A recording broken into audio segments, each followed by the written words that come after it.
long story short, essentially these clients bought this home. Closing date was a year and a half out. And throughout that year, the builder started offering incentives to new buyers. The incentives ended up being around $100,000 by the end. So basically $100,000 off of the sale price, which devalued this couple's home by about $200,000. So they were either going to have to come up with the difference to close.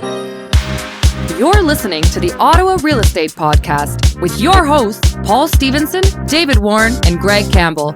Let's see what's going on in the world of real estate today. Hello, everyone. Welcome back to the Ottawa Real Estate Podcast, the go-to source for all things real estate in the vibrant capital city of Canada. I'm your host, Paul Stevenson, seasoned mortgage agent, level 2. And I'm joined by the dynamic duo of real estate expertise, Greg Campbell, an accomplished realtor, and David Warren, also a mortgage agent level 2. And together, we bring you an insider's perspective on the ever-evolving Ottawa real estate landscape. Whether you're a seasoned investor, a first-time homebuyer, or just curious about the market trends, join us as we delve into insightful conversations, expert interviews, and the latest updates shaping the Ottawa real estate market. Get ready to navigate the exciting world of real estate with us on the Ottawa Real Estate Podcast. Here we are. We're back. Let's delve in and navigate. How's it going? We that's so funny. Since we commented on delve, we've all individually had people approach us and be like, do you delve? How's the delving going? It's so obvious, and I've seen it in so many places. Dave, you had someone send you an article with it was actually just a screenshot of somebody's IG post with the caption on it talking about delving into something, and was just like dying laughing. Yeah. I didn't even know the person listened to the podcast. So it was certainly not a single human uses the word delve in their day-to-day conversation. No. Except maybe my father would probably throw it in there just because. Yes. Not anymore. Bill is not on that train anymore. He's not delving anymore. Yeah, No, he will stay away from the delve. Oh, how was the weekend, gentlemen? How are we doing? It's a new week, new us. Weekend was good. We had Savannah in a couple of auditions for some acting programs. Performance arts went extremely well. Now we have very serious decisions to make. Did that. I did an open house yesterday, which was okay. We'll see what happens with that. We had some interesting people in, but otherwise that was about it. Saturday I did something else. I can't even remember what I did on Saturday night. I think am I at that age now? I can't imagine a Campbell being good at performing. Sounds surprising. It happens. I was actually a part of this improv skit that they did in front of all these families at the beginning to kind of loosen up the room. They're like, okay, we need 4 people to participate, and then we need someone to be the ice cream man. They're like, you in the hat. So I went up. I was the ice cream man. It was hilarious. And then when we sat down, there were some people going like, were you actually here to audition as well? Like, that was really good. I'm like, thank you. Thank you. Imagine you and Anna's children were just absolute introverts. They just didn't want to talk to anyone. I can't imagine. Oh, sorry. I remember now. Saturday night, the girls danced in the Santa parade in Embrun. So I was there shooting some video and running around. I was in the truck for a while, pulling the float with Ian, the owner's husband. Bonnie West's husband, Ian West. Promo for Remix Dance Academy out of Rockland. Also, you had some big events happen over the weekend, Greg. No, some changes. The changes are official. The changes are official as of this morning. It's been going on for a little while. We haven't made the announcement yet, but anyone watching the show might be surprised to hear that I have left the agency. The agency. I've given up my position there. My partnership. I have absolutely no hard feelings at all towards anyone. I wish everyone the absolute very best. It was an incredible experience working with everyone over there, especially with Max and Irina for the last, 6 years, from Blue Panda to the agency, to bring the agency to Ottawa. And I wish them all the best with it. But I have now my partner and I, Luca, along with my mother, Linda, we have left, and we are running our own crew under EXP Realty. For those of you that aren't familiar, you can check it out online, but it's a great way to leverage good work and build income streams, like passive income down the road. If you know, but you truly need to understand how it works. That was the thing. It's been around for a few years now. I didn't really have it explained to me properly. And when the team that we're under out of Brad Vanderwall out of Calgary explained it to me, I was very intrigued, and we just decided it would be a good move. And we also have access to coaching programs that I'm going to be involved with as well. So if there's anyone out there that's curious, if you're a new agent and you're curious about working with me and the team and learning more about what we're all about, you can reach out direct. There'll be a new email in the notes as of today, greg@tcmgrealty.ca. So it's pretty cool. Like, we're offering like full service training, coaching, and there's just a lot to talk about. I'm not going to get into it on the show. That's not the purpose of the show, obviously. But yes, I have left the agency. I'm now with the Campbell-Maric group at eXp Realty. That's the big news. We need a Steve will overlay air horn for that golf clap and an air horn. I was thinking a nice light golf clap. Yeah. Greg wants the air horns. That's that. That's that. Love it. Well, congrats. Big news. Thank you. It is big news. It's it feels kind of strange, to be honest. It feels weird, but it's it's something that I decided I needed to do. The Campbell-Maric group. Okay, we'll have to get something more. The TCMG. Okay, well, that was a long intro for Greg. That's all right. All right. Do you guys need a Chat GPT summary of your weekend? No, Paul and I didn't hit our 23-1 Sens comeback on Friday night, so that was disappointing. So, that's that summarizes our Friday. That summarizes our Friday night, and then that was just family stuff. Checked out the Christmas market at Lansdowne on Friday. Went for the tree lighting. They had a tree lighting at is that the pavilion? I always get the buildings mixed up there. The Arboretum. The horticulture. Whatever. One of the buildings. One of the old buildings. That was nice. It was actually good to see that Toronto has an awesome Christmas market. Like, I used to go down every year with the kids, and they have, like an outdoor market. They got the big tree, walk around with a spice cider or what have you, live music, that sort of thing. So it was really neat to see Ottawa kind of implement that. I think this is the first year they've done it outdoors like that, at least in that fashion. And a shameless plug, this Friday, actually, there's a indoor Christmas market that starts for the next 4 Fridays. So I'll actually be at Lansdowne for the next 4 Fridays with Sandra, will be at the market selling her amazing Christmas goods. So if you need Christmas cards, prints, anything, great gift ideas, come down and check us out at the Christmas market. Yes. At Lansdowne. Yeah, other than that, didn't do too much, to be honest. I went for dinner. It was my sister-in-law's birthday Saturday. I went for dinner, and yesterday just kind of took it easy. It was great. A great Sunday. Great Sunday. It was, I always practice the Sabbath. It's a day of rest. The Sabbath.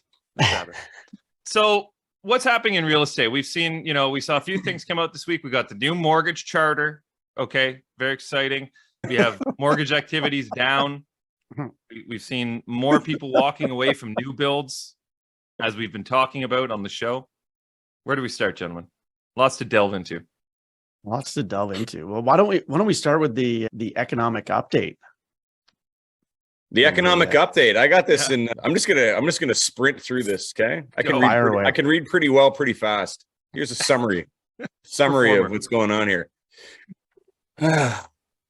The fall economic update by Finance Minister Chrystia Freeland projected a budget deficit of $40 billion for 2023-24, with a slight decrease from the spring budget projection.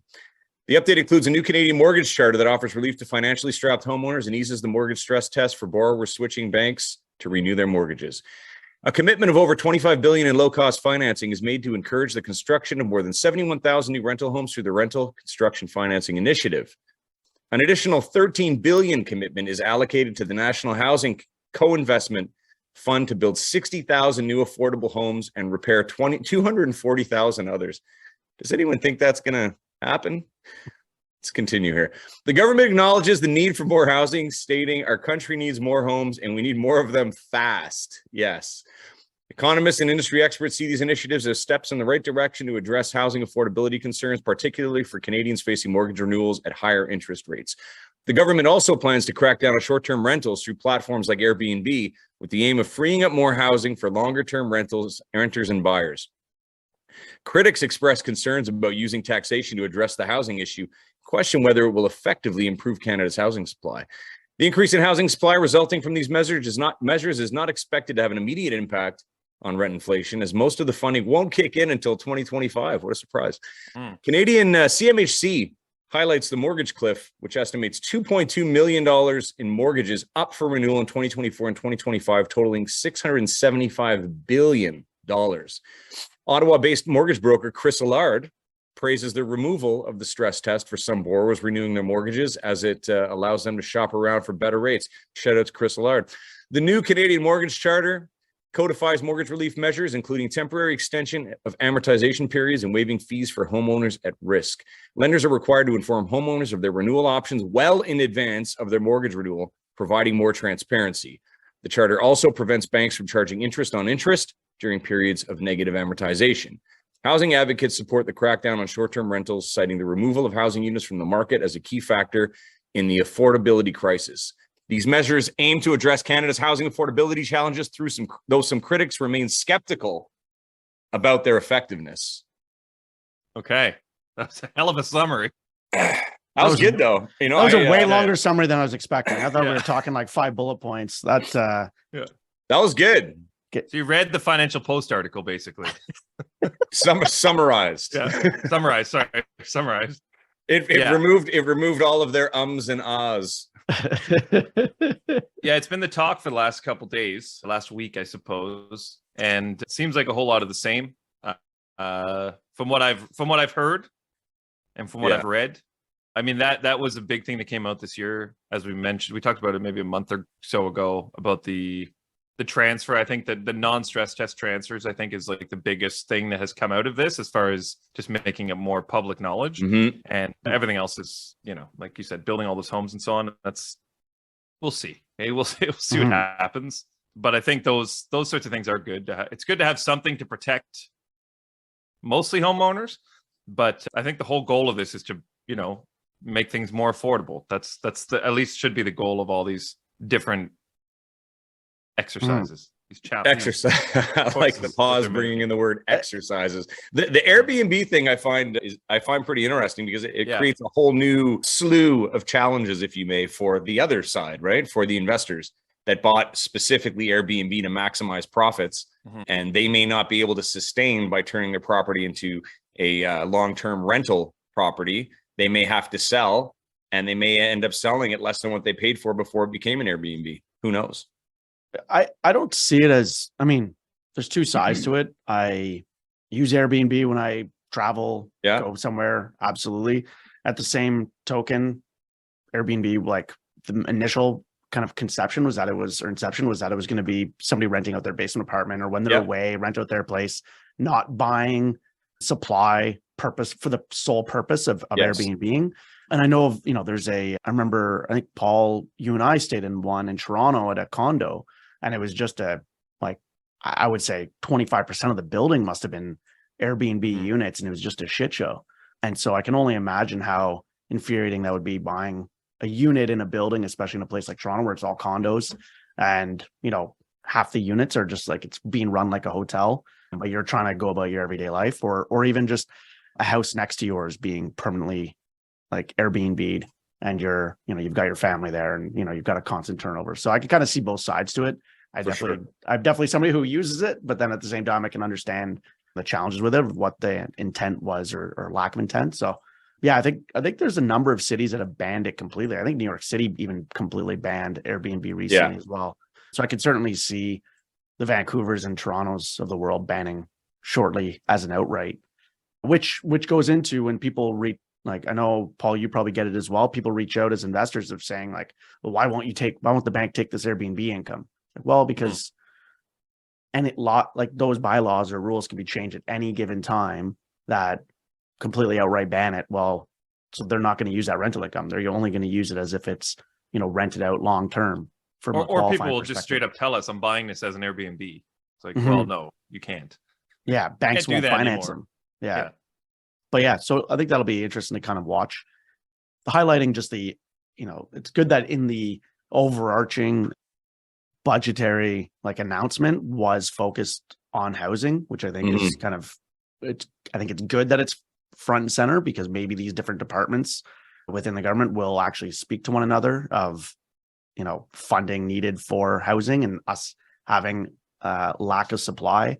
It's taken a very long time for that to be acknowledged on a broader scale. So hopefully they start to, between immigration and housing and budget, that things actually, people talk and come together. But if it's not, like you said, if some of that's not kicking in until 2025, I mean, that's just, and what the issue is just going to be exacerbated, because, we'll look at how many, the immigration numbers every year. So we're talking 2 years out, or a year out, year and a half. So an extra million people, 1.25 million, 1.5 million people in, how much further behind are we as well? Exactly. And what else happens between now and 2025?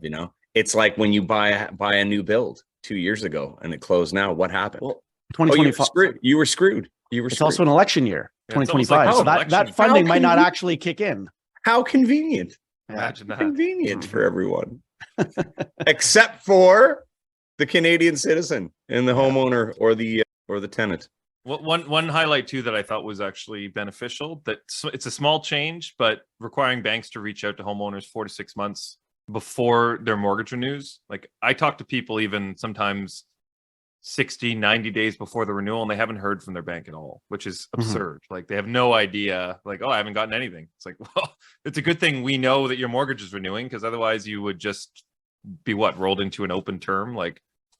People still don't know. People aren't being notified, or maybe they're sending it to a different address, or they don't check their mail. Who knows? It could be a lot of things, or they're getting e-statements instead of, paper statements. But yeah, having the banks have to reach out 4 to 6 months, I think, is beneficial for everyone. It just is a reminder. You have half a year to figure this out, and it also promotes choice. I think it gives people that time to actually assess their options and not just delve into the first thing they see or offered. So I think that was a positive takeaway. And it all sounds great. Bottom line, it all sounds great. Again, we'll see how great it is soon enough. We'll be talking about it on the Ottawa Real Estate Podcast. What's next? Greg is also in the Matrix, it seems. I'm in the Matrix. I think that's just Paul in the Matrix. Oh, was it? Oh, maybe it was me. Maybe it's my network. Greg sounded a little choppy there for a second. What's next? Well, we were talking about developers and new builds and yes, prices dropping and so on. So I was reading an article, it was a CTV News article. Ontario couple walks away from $140,000 after a dispute with the developer. So long story short, essentially these clients bought this home, closing date was a year and a half out.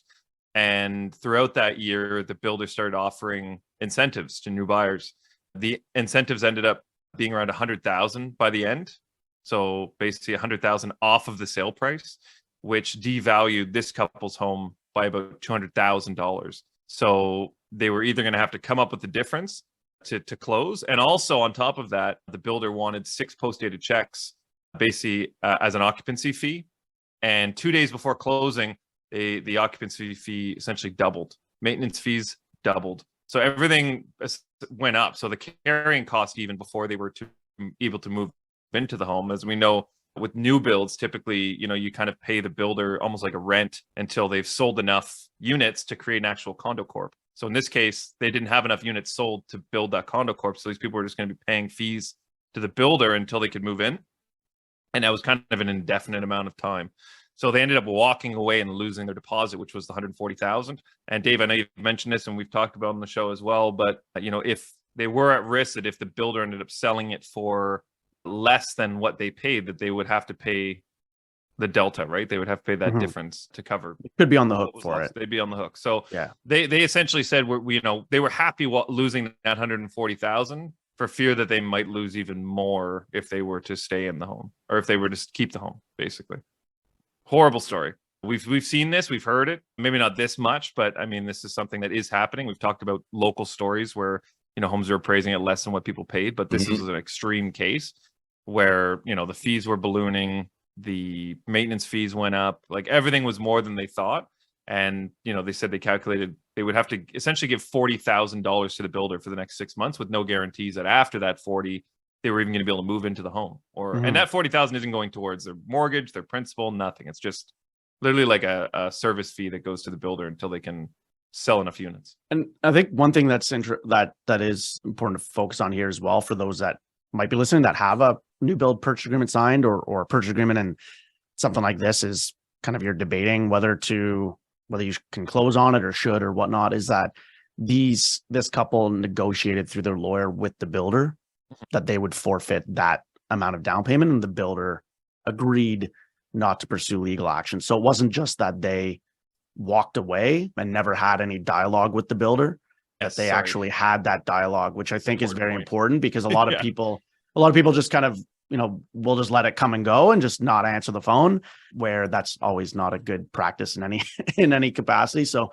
if you are up against a challenge like similar to this, where maybe, price on the existing new builds have decreased and the values come down from what you have that purchase agreement signed, I've heard of people negotiating with the builder to drop their price prior to closing because of where the other prices are at, or get additional upgrades or this and that, or in this case like this, like having that conversation of walking away. But certainly it is important to have that open dialogue.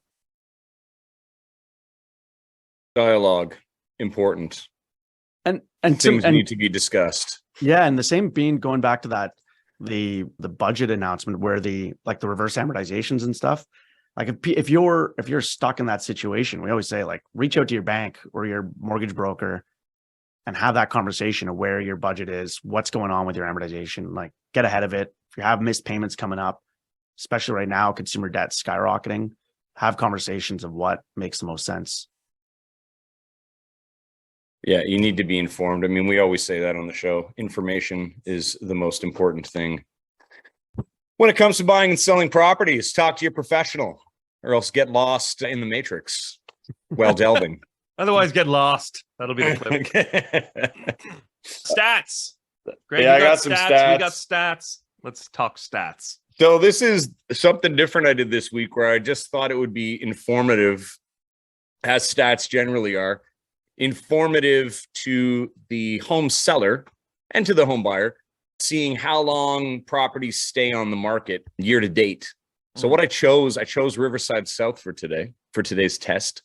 And we went through, long story short, just to summarize, in single family detached homes, townhome semis, condominiums, and rentals, average days on market since the beginning of the year, give or take month over month, is sitting at around 35 days, which I think is kind of impressive, actually.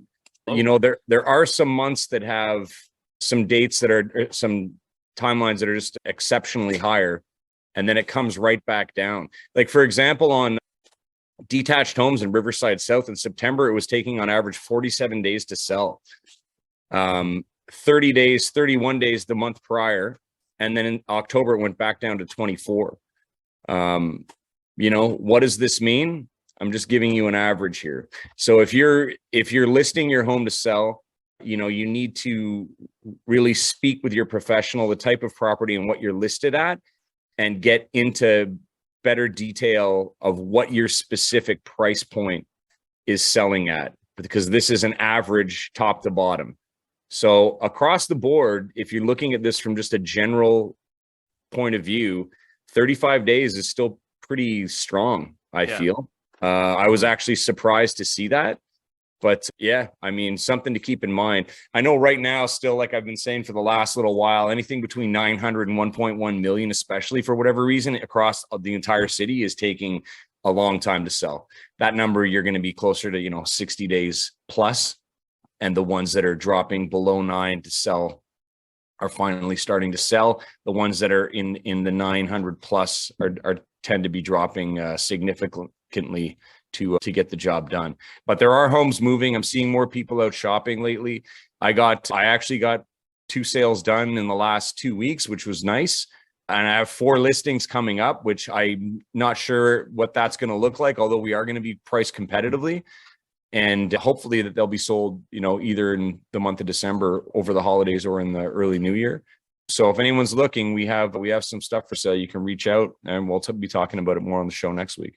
And I'm going to keep coming at you with the data, with the information, with the statistics. The data? Going ballistic with delving on the data? Data. Ballistic with statistics. Yeah, we got some stats. I got some stats as well. You got some stats. Let's go, Paul. Yeah. Give me some stats. New mortgage activity. The high interest rates that the Canadian mortgage market has been seeing has slowed growth. So year-to-date mortgage activity so far is down 25% compared to 2022 and down nearly 30% compared to 2021. Not as surprising. 2021 was a bit of an anomaly. It says volumes are comparable to pre-COVID levels only because home prices are much higher and thus mortgage amounts are too. This was noted National Bank economist Taylor Schleich. Fixed rates are back on top, so we've been saying this too. It says the latest mortgage origination stats show that fixed rates are by far the mortgage product of choice for new borrowers. Roughly 95% of new mortgagers are choosing a fixed rate term over variable, a drastic turnaround from early 2022 when variable rate mortgage share peaked at nearly 57% of new loads. That is a huge change. And I mean, we're seeing it too. I would say, probably 95% of the recent mortgages I've done have been fixed rates. People are definitely starting to ask now about variable, especially like we see these things, Dave, you talked about Benjamin Tall. Like anytime these people come out and say, oh, Bank of Canada overshot and, there's going to be rate cuts in 2024, like people start keeping a keener eye on variable rates. But fixed rates are certainly still the majority. And, we've seen the government bonds kind of stagnate a bit. They're still in like the high threes, but they've kind of been lower / slowing as far as like the massive increase that we were seeing there for a bit. So I think fixed rates hopefully will also stagnate, if not maybe come down slightly, which will give at least some stability to the market, which would be good. So I think people are still very uncertain. Like, I mean, people that booked a rate 4 months ago, their rates certainly would be different today. So every 4 months, you're going to see a huge shift in rates, I would imagine, for the next couple of years. There's an interesting thing kind of happening around here too, where there's agents who are anticipating a very strong spring market, which is common. I mean, spring market, generally, that's what happens. Listings, more buyers, etc. Now, the problem that's, I think, going to happen over the next couple months is that the properties that aren't selling now are starting to hear that news or starting to talk to certain realtors, and they're saying, okay, well, if the spring market's going to be better, let's just take it off for the winter. So if that happens, then the inventory all of a sudden diminishes again, right? Then prices go up. Then prices could possibly, if everyone suddenly just comes on, but it just depends on how many come up. Because if suddenly, let's say there's 40 homes priced at a certain point in Orleans, for example, let's say half of those come off. And then certain buyers start going like, oh, there's no inventory anymore. So they go out and they buy what they can now because they're a little worried that, everything's changing. And then the other ones come back on in spring, and more inventory doesn't come on because people just decide to stay where they are. And then what happens? And the prices become inflated, or they kind of stay where they are as of this date. So I'm anxious to see, and I'd be anxious to hear from anybody their thoughts on that. It's starting to become a thing, and it depends on how many people can actually hold their home and don't have to sell until spring. So how do you navigate that, Greg? I know you've talked about this probably years ago. We talked about whether people should. I know you say 14 days. If you're not getting showings, it's the price. But if someone listed, let's say a month ago, and obviously the incentives change. Like if someone isn't in a rush to sell, and like you said, they can carry it, then okay, let's wait till spring. But as their advisor, essentially, of listing their home, what would you be telling people right now? Is it? Do you think that the spring market's going to be busy? I think it's better to keep your home on the market if there's low supply. No, I agree. Yeah, I would keep it on. I wouldn't take it off. That's strictly a personal decision that the homeowner has to make, but I would never advise anyone to take their home off the market over the holidays or the winter. Because it's like I always say, there's that one buyer out there, that one serious buyer who's shopping around this time of year. and they need a place. And whether there's always sorry, go ahead. Whether it's to close sooner or later, it doesn't matter. It's like I got 2 calls randomly for this listing that I have that's been on for a while, and they're both from Toronto, and they're looking to close, next May, June, which is obviously later than what my guys would like. But at the same time, they're serious. They're coming in from Toronto. If it wasn't on the market now and these guys weren't looking that far ahead of time, they wouldn't even see this property. So they're coming up to see it, right? And if we can get it done closer to this price now, that's the other thing too. Even if it's a later close, generally, you're going to get closer to what your actual asking price is now, because it's time versus, time value. Yeah, in the same way that there's always sellers coming on the market, there's always buyers coming on the market. Yeah, you don't exactly. see them. It's not like a home that just gets listed like, oh, there's a new one, but there is always new buyers. So your home might be listed for 45 days, but that one new buyer that's just starting to look. I was talking about this the other day. We were out for a walk, and I said, it's hilarious when you think of buying or selling a home, because when you buy a home, let's say someone buys a home in 6 months from now, today you're not thinking, oh, I'm going to buy a house. You're just going about your daily business, and then one day you decide, let's buy a new home, or let's list our house. It's just like, it's all impulse. Like, it's literally just, it's time to move, or I feel like we need a bigger space or whatever. So it's always it just happens, right? So the people that see your home and see it's been listed for 45 days might be like, holy shit, how is this home still available? Yeah. Like, we got to go see it. And then things happen quickly. So like you said, you never know what buyer is going to see it that next day and be interested, especially when there's a low supply. That's when you want to be front and center, maybe even doubling down. And then here's another interesting example of something that just that happened to me yesterday. I got a call from a friend listed with another agent. No hard feelings, obviously. We're in touch, and he calls me because they got an offer on it last week, and he's like, what do you think? And I'm like, well, I mean, what do you mean? What do I think? I go, I think it's great. You got an offer. You're priced super competitively now. At that price, you got an offer. And then while it's conditionally sold, he had a couple other showings. And then there's 2 other agents now saying, let us know if it falls through to the other agent, right? So he's there's 2 other buyers. Excuse me. They want to know. And he's like, what should I do? Like, did I make a mistake? Did I list too low? And I'm like, dude, no, man. I'm like, it just means that you're listed at the right price at the right time. Sell it to the first person that gave you the offer. Don't even I pretend those people don't exist. But it was a good sign to show you how exactly what you're saying. You never know, because it's been on for a long time. It was listed, it dropped down. Now it's sold. Now there's more interest. So that's a sign of a healthy market. People are out there looking again, even though they're sitting for longer. And, it's like my one in Orleans that I've had for a while. I think someone's getting ready to pull the trigger because I'm getting more inquiries out of nowhere. And that's $1 million.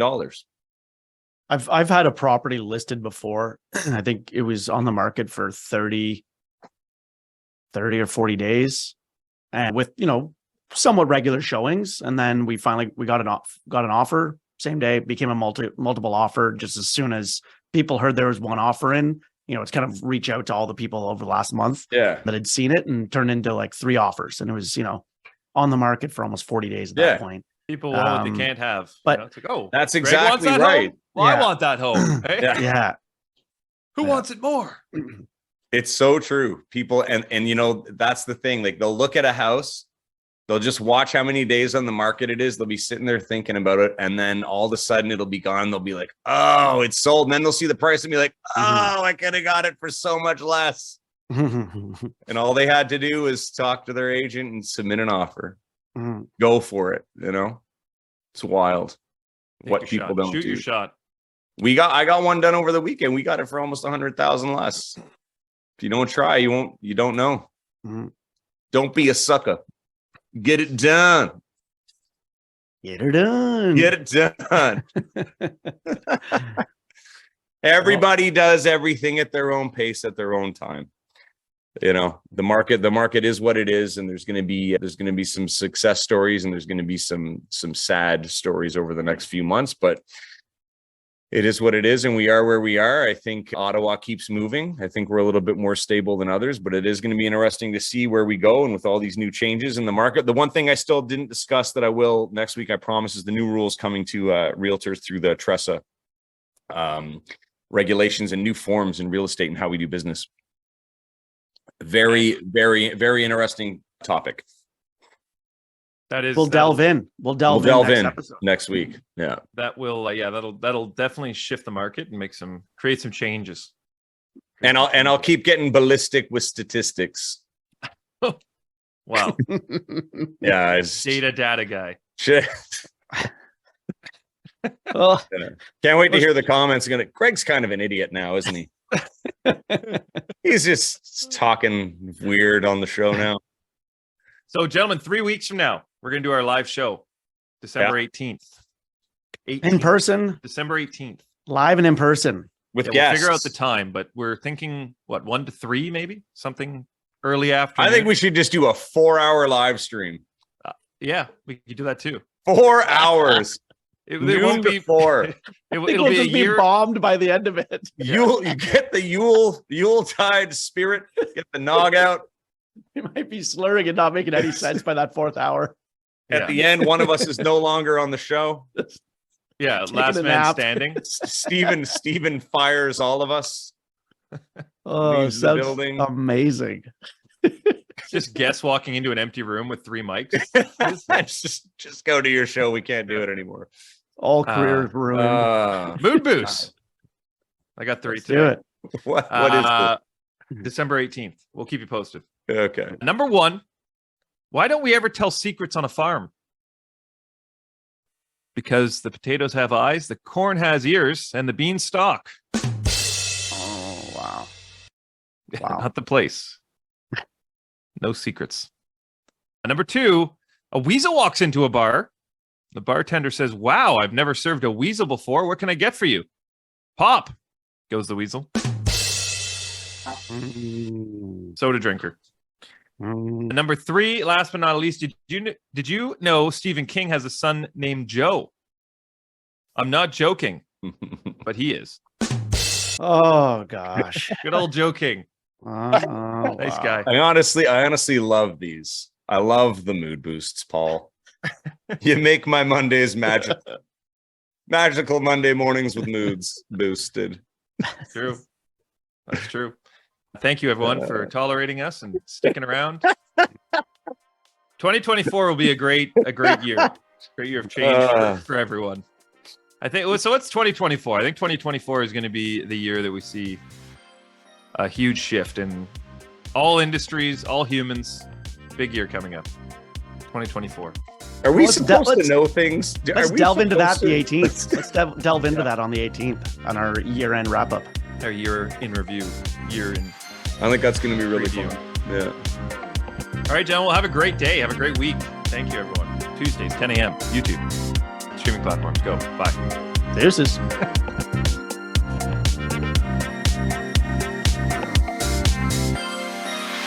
Thanks for tuning in, everyone. We hope you enjoyed today's episode. Please remember to like, share, comment, and subscribe because we'd really like that.